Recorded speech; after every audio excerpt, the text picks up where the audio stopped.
Bonjour à tous, bonjour Substack et bienvenue dans ce live de 30 minutes. Ce soir, je vais faire un live exceptionnel avec Jasmine, ici présente. Bonsoir tout le monde. Donc Jasmine et moi-même, on s'est rencontrés avec Substack.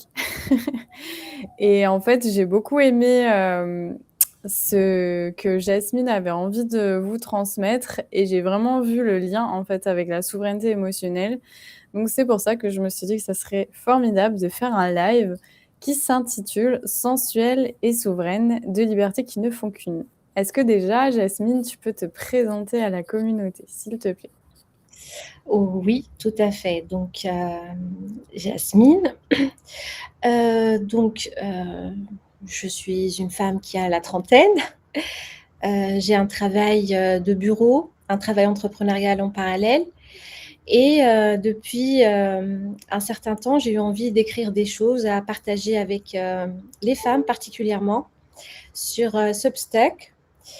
Parce que c'est le sujet sur lequel je me sens compétente, parce que déjà je suis une femme et parce que je me suis beaucoup intéressée à ce sujet en fait, tout ce qui concerne les femmes, tout ce qui concerne les différentes représentations qu'on nous a collées, quelle que soit la culture, quel que soit l'environnement. Et je pense que si on arrive à se défaire de tout ça, on sera beaucoup plus épanoui en fait. Voilà. Super, je te remercie. Bon, moi, je me représente à nouveau, même si à force, les gens vont commencer à me connaître. Moi, je suis Marie Guillan, je suis guide en souveraineté émotionnelle. Donc, j'aide les personnes à mieux comprendre ce qui se passe à l'intérieur d'eux.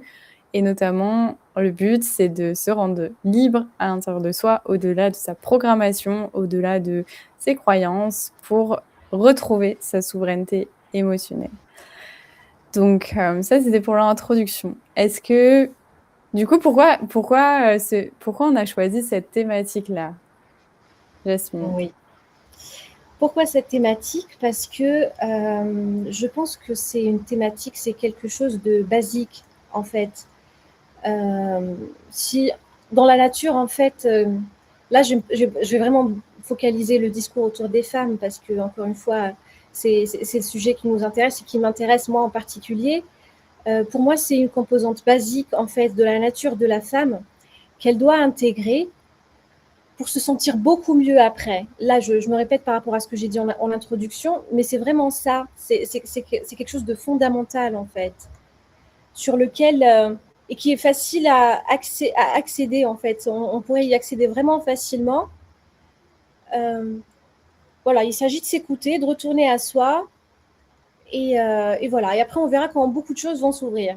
Et je pourrais après faire le parallèle, si tu veux, avec ce que moi j'ai vécu et qui m'a amené à ça. Mais je te laisse du coup prendre les devants peut-être si tu avais prévu de poser cette question à un autre moment ou Oui, on peut. Enfin, je vais rebondir un petit peu sur la première question.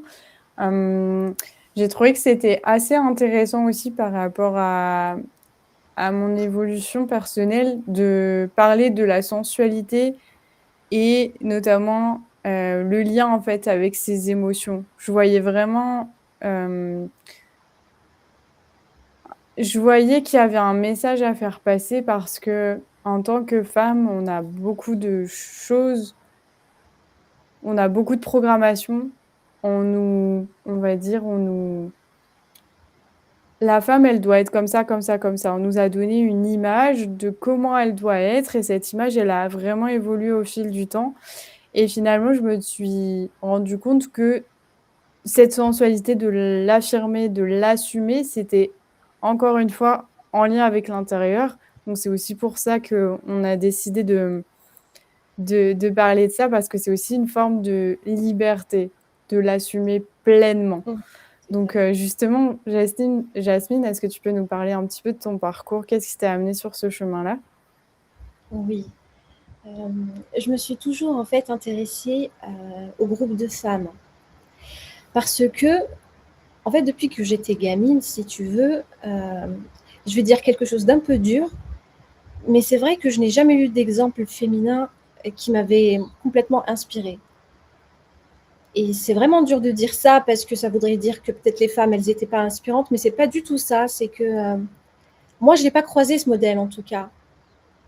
Dans ma vie, je l'avais pas croisé. Et j'étais tout le temps en recherche de mieux comprendre en fait le positionnement de la femme, son rôle. Parce que tout ce qu'on m'avait servi, ça me parlait pas. Et je m'y trouvais pas. Donc en fait, j'avais beaucoup fréquenté les groupes de femmes, les cercles de femmes. J'ai beaucoup voyagé aussi autour de ça. J'ai vécu pas mal de péripéties autour de ça. Mais ce qui a déclenché en fait cette envie de partage récente, c'est ce que j'ai vécu il y a environ 1 an, donc en août de l'année dernière. En fait, j'ai vécu je sais pas si je dois le dire, ouais. En fait, c'était une rupture amoureuse. Et en fait, après ça, c'était effondrement après effondrement.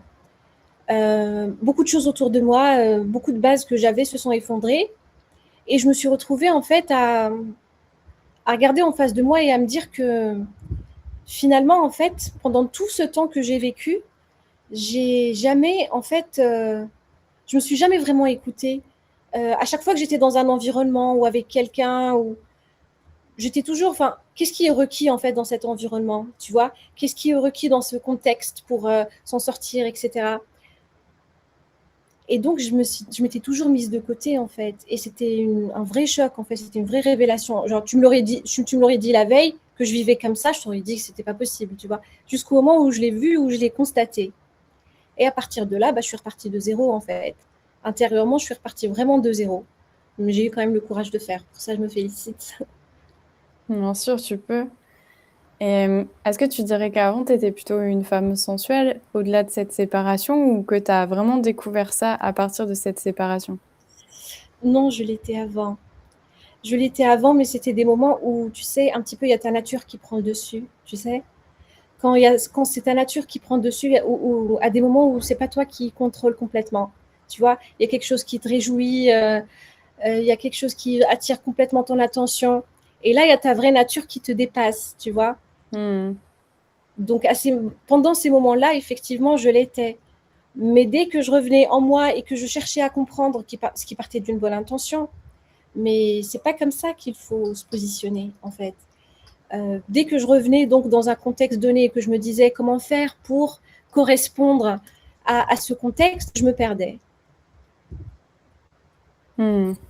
Donc tu dirais que en fait tu te conformais quand même par rapport un peu à l'autre et tu trouvais peut-être pas finalement ce qui toi te correspondait en tant que sensualité. Est-ce qu'on peut dire ça? Pas forcément se conformer, parce que parfois rébeller, en fait, ça revient au même. C'est une réaction, Oui. tu vois. C'est que j'étais pas à l'écoute de moi. Quand je Hmm. l'écoutais, je disais, peut-être que ça se fait pas de réagir comme ça. Peut-être qu'il vaudrait mieux réagir plutôt d'une autre façon. Tu Mhm. vois, peut-être que j'ai tort, peut-être que je me trompe. Toutes ces choses-là. C'est plutôt comme ça. Parce que être en accord, se conformer ou être en réaction, c'est toujours pareil. C'est juste deux façons différentes de ne pas être soi, en fait. Hmm. Ouais, j'aime beaucoup ce que tu dis, ouais. Et tu dirais que c'est aussi un cheminement, ça a été aussi un cheminement pour toi, découvrir sa sensualité et l'accepter aussi finalement. Oui, c'est quelque chose de merveilleux et c'est un cheminement, si tu veux, c'est pas on le découvre un jour et c'est fait. Tu vois, c'est quelque chose sur lequel il faut euh, plus ou moins continuellement, mais sans effort. C'est pas à se mettre un contrôle à dire est-ce que là je le suis, est-ce que là je m'écoute. C'est pas tout à fait ça. C'est c'est vivre les choses et une fois que tu les as vécues, tu te dis euh, si tu te sens drainé, si tu te sens pas bien, si tu sens que même ton corps en fait il te le dit, si tu es un petit peu comme ça, c'est dans ta posture, il y a quelque chose qui va pas. J'ai pas, je me suis pas complètement écoutée dans le contexte duquel je viens de sortir, tu vois. Donc et voilà, se réajuster à chaque fois. Hmm. C'est ça en fait, parce que pour moi sensuel, c'est effectivement le corps, c'est aussi le ressenti, c'est vraiment revenir à soi, à, à se ressentir, j'aime bien dire à se déguster aussi, parce que c'est tout à fait ça, parce qu'à partir de là, il y a une forme d'amour de soi qui vient, qui est, je pense, la plus belle des formes d'amour, tout simplement.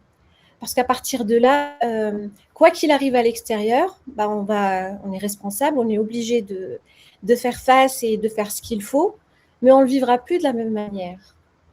Hmm.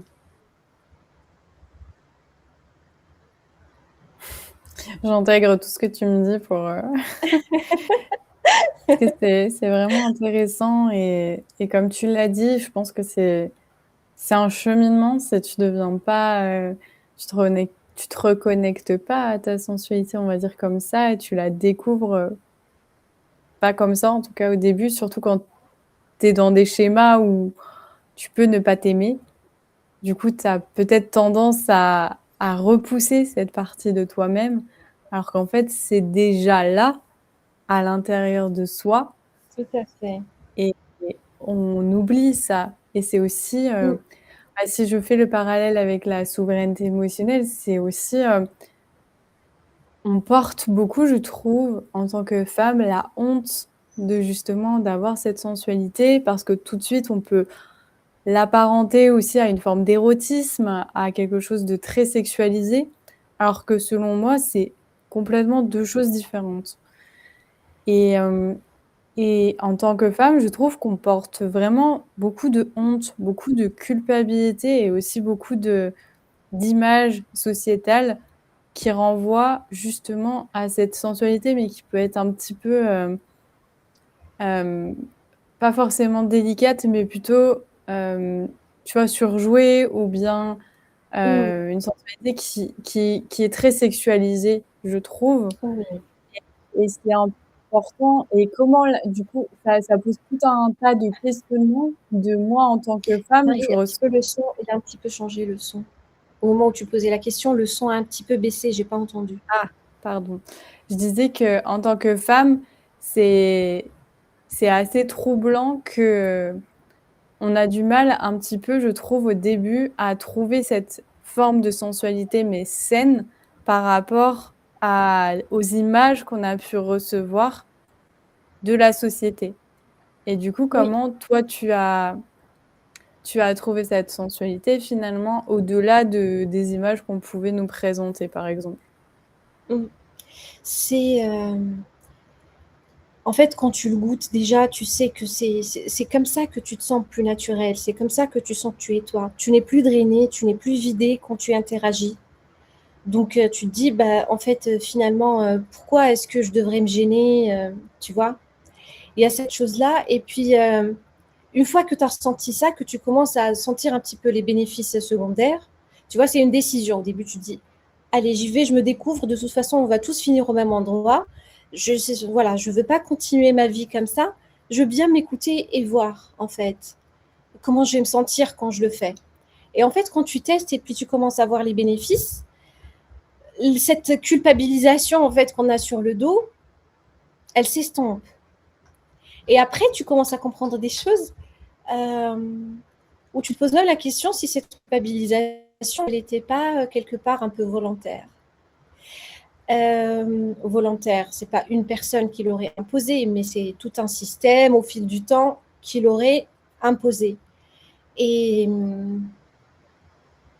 et une fois qu'on se dit ça, on se dit que c'était peut-être voulu que ce soit ainsi parce que c'est peut-être un petit peu menaçant aussi. Et tu sais, cette forme de sensualité, de reconnexion à soi, à son corps, à ce qu'on ressent, ça crée une forme de densité, une forme de magnétisme en fait. Tu deviens imposante. Et on n'a peut-être pas forcément envie qu'on soit comme ça, les autres, les autres êtres humains de sexe différent. J'aime beaucoup les hommes, hein. J'aime beaucoup les hommes et je sais qu'il n'y en a pas un qui soit responsable de ça.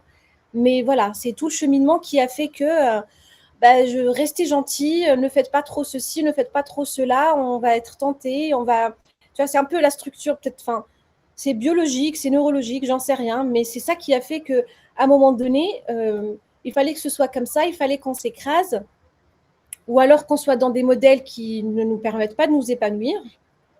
Et il n'y en a pas un qui nous permette de nous épanouir, hormis de nous écouter nous-mêmes. On n'a pas toutes le même modèle. Tu vois, moi, je dirais ça, une autre, elle dirait peut-être autre chose. C'est ça Hmm. aussi ce qui est intéressant. Donc, voilà. Ça répond à ta question? Hmm, je pense. Je pense. Et tu disais tout à l'heure que la sensualité, pour toi, c'était quelque chose qui partait de l'intérieur. Mais après, c'est aussi quelque chose qui part à l'extérieur, dans la Complètement. façon de s'habiller, dans la façon de s'apprêter. Oui. Et comment tu vois les choses, justement? Euh, Est-ce que tu penses que, encore une fois, ça part de l'intérieur, d'abord se réconcilier un peu avec soi-même pour ensuite décider de faire le cap, de passer le cap, de se dire, bon, moi, je décide de me, d'assumer cette sensualité, ou bien au contraire, euh, je fais quand même aussi l'effort, entre guillemets, extérieur. Je commence un peu à me maquiller, à prendre soin de moi, à me faire des masques, etc. Et ça va jouer aussi d'une certaine façon à l'intérieur. Oui. Je pense que la réponse la plus naturelle et la plus simple serait de dire que ça commence de l'intérieur. En tout cas, c'est à partir de là que l'assise, il y aurait une vraie assise par rapport à ça. Tu vois, il y aurait une vraie, voilà, ça part de l'intérieur, c'est quand même mieux. Mais je te cache pas que jouer sur les effets extérieurs, c'est, ça peut aussi aider, tu vois. C'est un peu comme par exemple les affirmations positives dont je ne suis pas du tout adepte, mais que je pense peuvent très bien fonctionner à certains moments et, et pour certaines personnes en fonction de la situation qu'on vit, je dirais, plutôt que niveau ou stade, parce que j'aime pas trop ça. Euh, donc, avec ces affirmations positives, si on prenait par exemple l'exemple de la confiance en soi, bah, ça viendrait un petit peu, je me fais confiance, j'ai confiance en moi, etc. Ça peut marcher, mais c'est transitoire. Mais si on se met par exemple à faire ce qu'on a envie de faire ou ce qu'on pense qu'on devrait faire et qu'on le réussit, là on aurait confiance en soi, mais ce serait avec une preuve en fait. Tu vois. Donc jouer sur les effets extérieurs, ça aide. Tu vois, quand tu te regardes, tu te plais. Je pense que c'est important de se plaire. C'est très important, je pense, de se plaire. Donc oui, jouer un petit peu sur les effets, c'est très bien. Mais je ne suis pas sûre que ça puisse produire des effets durables. C'est qu'à la Hmm. moindre remarque, on va se remettre en question, par exemple, tu vois. Hmm. Et c'est pas grave de se remettre en question par rapport à son extérieur, c'est pas ça, mais il faudrait pas que ça vienne ébranler, je sais pas, une conviction interne. Et si on n'en a pas, c'est un petit peu compliqué. Hmm. Oui, je vois ce que tu veux dire. C'est comme l'histoire que je te racontais la dernière fois de j'avais mis une jupe qui était assez bon, c'était une mini-jupe, mais c'était une jupe juste au-dessus du genou. Et en fait, une fois, j'ai une remarque à mon ancien travail de la part d'une femme en plus, qui me disait que cette jupe était un peu trop courte et que c'était pas adapté pour une tenue de travail. Et sauf que moi qui avais la vingtaine, entre 25 et 30 ans, c'était déjà assez aussi compliqué pour moi d'assumer ce corps sans le détester et de l'accepter pleinement, etc. J'étais vraiment dans ce Mm. processus-là. Et je me souviens que du coup, ça a ébranlé complètement ma confiance, mon estime de moi, parce que justement, comme tu l'as bien dit, passer par l'extérieur, oui, ça fonctionne parce que ça te challenge et tu dis, bon, je vais faire un effort, etc. Et tout le monde te dit, waouh, en général, les gens te font des compliments et tu te dis, ouais, ça te va super bien, etc. Mais il a suffi d'une personne qui m'a dit ça un jour et depuis, ça avait des... Bon, entre-temps, j'ai évolué et du coup, je sais que maintenant, je mettrai plus de mini-jupe pour tout un tas de raisons parce que c'est pas du tout ce que je veux pour moi. Mais cependant, je me souviens que ça m'avait beaucoup marqué parce que justement, j'étais une jeune femme encore un peu fragile et qui justement essayait de renforcer cette confiance en elle. Et forcément, du coup, vu qu'à l'intérieur, c'était pas assez, euh, on va dire, sécure, c'était pas assez stable, c'était pas assez ancré, forcément, la moindre réplique, ça pouvait me heurter. Et du coup, c'est aussi pour ça qu'on parle de souveraineté émotionnelle en lien avec la sensualité, parce que il y a vraiment encore une fois, beaucoup de programmes. Ce que j'appelle des programmes, c'est vraiment des choses qu'on nous a dites, ou bien des regards un peu,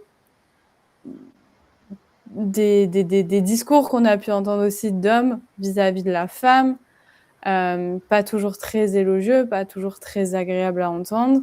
Et du coup, on s'est construit en tant que femme sur ça, en pensant aussi que la sensualité, ça pouvait être quelque chose de négatif et ça pouvait être quelque chose, parfois même à la pornographie. Je dis parfois, hein.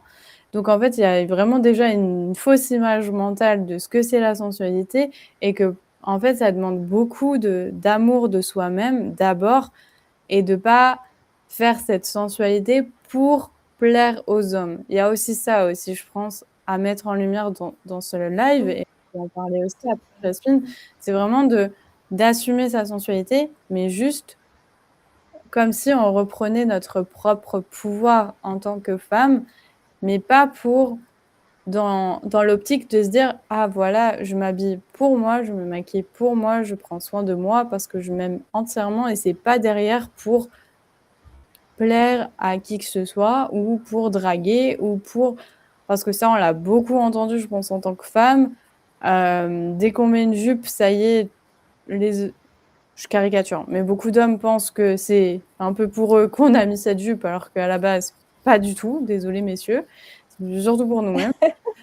Et du coup je trouve ça dommage que beaucoup de femmes du coup n'assument pas cette sensualité que nous avons déjà de base.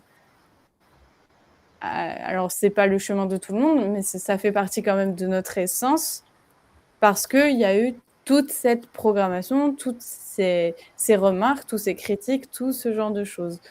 Toi, est-ce que tu as vécu ce genre de choses à un moment donné quand tu as décidé d'assumer pleinement ta sensualité? Comment ça a réagi autour de toi? Oui, en fait, moi, ce que je trouve très intéressant par rapport aux hommes et, et à la sensualité des femmes, du coup, c'est que les hommes, ils savent quand tu fais semblant et quand tu fais pas semblant. Ça, les hommes, ils arrivent à le ressentir. Ils arrivent à le savoir. Et c'est pour ça que ça ramène à la question précédente où quand ça part pas de l'intérieur, c'est pas stable. Ça, tu sais, moi, je trouve que ce qui est intéressant avec les hommes, c'est que c'est un peu comme une boussole, en fait, extérieure où dès que tu n'es plus, en fait, aligné avec toi, ça va se traduire avec l'homme qui est en face de toi. Quand tu es dans une relation, je parle. Tu vois, c'est que à partir du moment où il change, où la relation n'est plus aussi intéressante qu'elle l'était, c'est parce que toi, tu as déplacé le curseur. Mmh. Il n'est plus sur toi, il est sur lui ou sur autre chose. Et là, il change. Du coup, il ne nous laisse pas en vrai le choix, les hommes, si on les écoutait vraiment, on serait tout le temps centré sur nous. C'est en ça qu'ils nous aident, je trouve. Si on arrive vraiment à bien interpréter les signaux et à savoir qu'ils sont là, pas pour nous nuire, mais si tu veux, en fait, je pense que les hommes sont plus conscients de la valeur et de la place de la femme que nous, les femmes. Voilà, c'est ce que je pense, c'est ma conviction. Est-ce que tu peux développer parce que tu continues, tu donnes envie d'en savoir plus? Parce que tu les vois, en fait, ils sont attirés, en fait, par une femme qui s'intéresse à elle-même. Voilà. Pour moi, les hommes, ils s'intéressent à une femme, ils sont attirés par une femme qui s'intéresse à elle-même, qui se construit elle-même, qui contribue, bien sûr, qui contribue à une relation à nourrir, etc. Mais si tu places tout sur lui, ben, ça ne marche plus à un moment donné, tu vois. Et par rapport au fait que ce soit les hommes qui connaissent mieux la place de la femme, je ne sais pas si je peux prendre cet exemple, mais pourquoi pas? Tu sais, les hommes qui changent de sexe, qui deviennent des femmes, bah, moi j'ai l'impression qu'ils sont beaucoup plus épanouis que les femmes elles-mêmes. Mmh. Ils se positionnent beaucoup mieux en tant que femmes, ils arrivent mieux à assumer leurs nouveaux atouts, je dirais. Tu vois ce que je veux dire? Ils arrivent mieux à le vivre, à s'exposer, à être dans la démonstration. Pas tous, bien sûr, mais on en voit beaucoup des exemples comme ça. C'est vrai. C'est vrai. C'est vrai que enfin, je trouve ça bien que tu aies mis cet exemple en lumière parce que justement, la société a beaucoup montré ces transformations-là, et notamment avec le mouvement queer et compagnie. Et c'est vrai que quand tu les regardes sur scène, tu vois vraiment, ils font le show, mais ils assument pleinement. Et je trouve ça beau, en fait. Enfin, elles, du coup, elles assument pleinement qui elles sont, leur nouvelle identité. Alors que quand tu regardes les femmes, quand tu te balades dans la rue, tu le vois, en fait, des femmes Mm. qui s'assument Elle ne sait pas. pas comment se mettre. Ouais. Ouais, mais parce qu'on leur a pas appris non plus aussi, et parce que, encore une fois, tu vois, c'est des fois délicat. Si tu regardes aussi des femmes qui aiment les femmes, elles ont pas envie forcément, tu vois, d'assumer cette sensualité. Elles ont peut-être envie juste, voilà, des fois il y a aussi des personnes qu'on dit garçons manqués. Donc, je sais pas si honnêtement, tu vois, sans forcément rentrer trop dans cette voie-là, parce que c'est pas forcément quelque chose que je maîtrise et j'ai pas envie de, tu vois, de faire des généralités parce que je suis pas à leur place. Mais du coup, je me demande si, au final, tu vois, cette sensualité, si est-ce que vraiment c'est une voie qui est déjà un peu toute tracée, ou est-ce que finalement ça démarre d'une décision finalement, tu vois? Oui, il y a une part innée, bien sûr, forcément. Et puis après, c'est une décision. Enlever tous les filtres, en fait. Les identifier, les voir et puis s'en délaisser. Mmh. Et il y a autre chose qui aide beaucoup aussi, c'est d'être en contact avec des femmes. C'est se regrouper physiquement avec des femmes. Quand on est plusieurs, en fait, quand on se retrouve toutes sans le regard d'un homme, il se passe beaucoup de choses. Mmh. On s'ouvre beaucoup plus, on prend soin les unes des autres, on s'amuse, on rit et on se charge. Tu verrais que toutes les femmes sourient en fait. Mmh. On rentre chargé. Je crois beaucoup en ça, à l'importance de se réunir pour les femmes.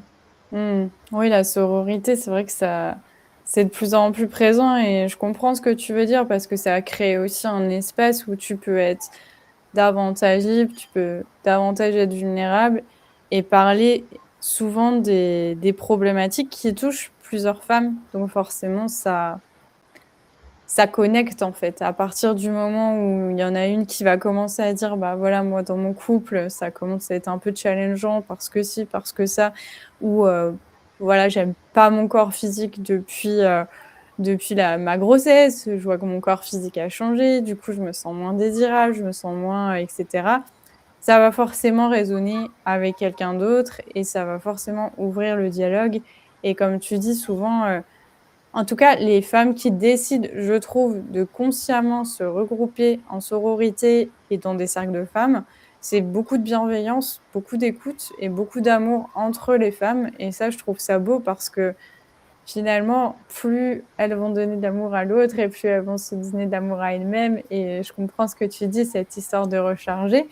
Et parce qu'aussi, on peut aborder des sujets un peu tabous que tu peux pas. C'est difficile, tu vois, d'en parler.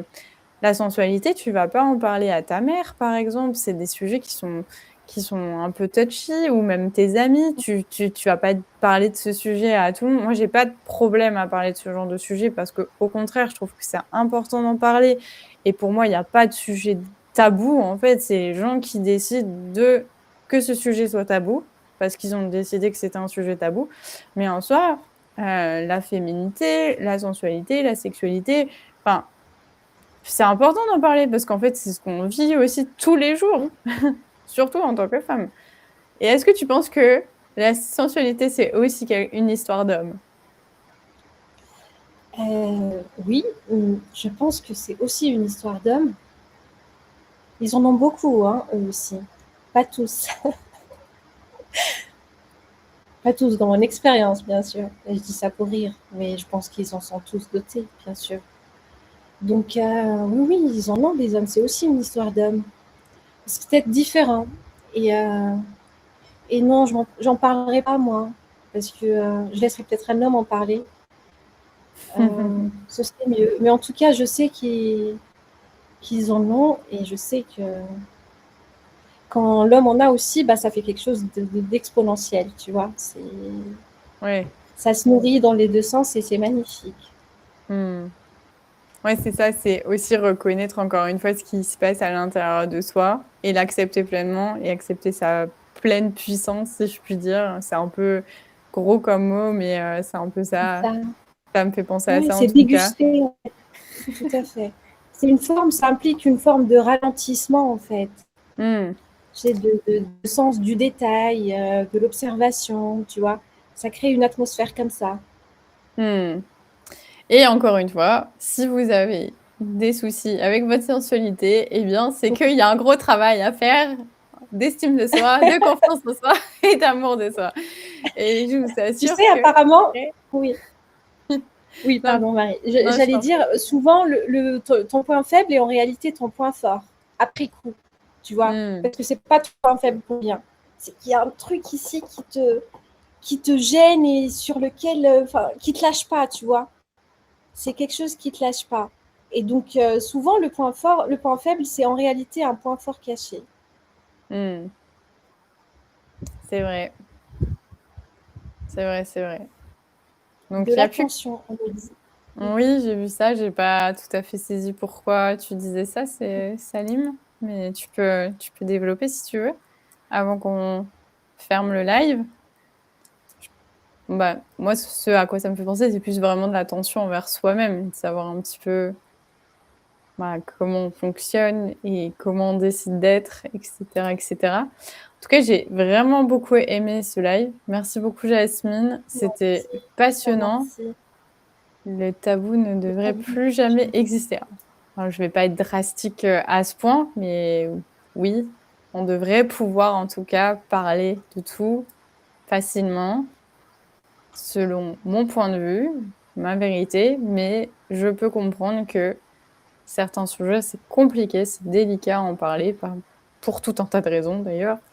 Et souvent, c'est une résultante émotionnelle, comme d'habitude. Vous savez à quel point les émotions sont importantes et dirigent votre vie, et c'est à vous de les piloter.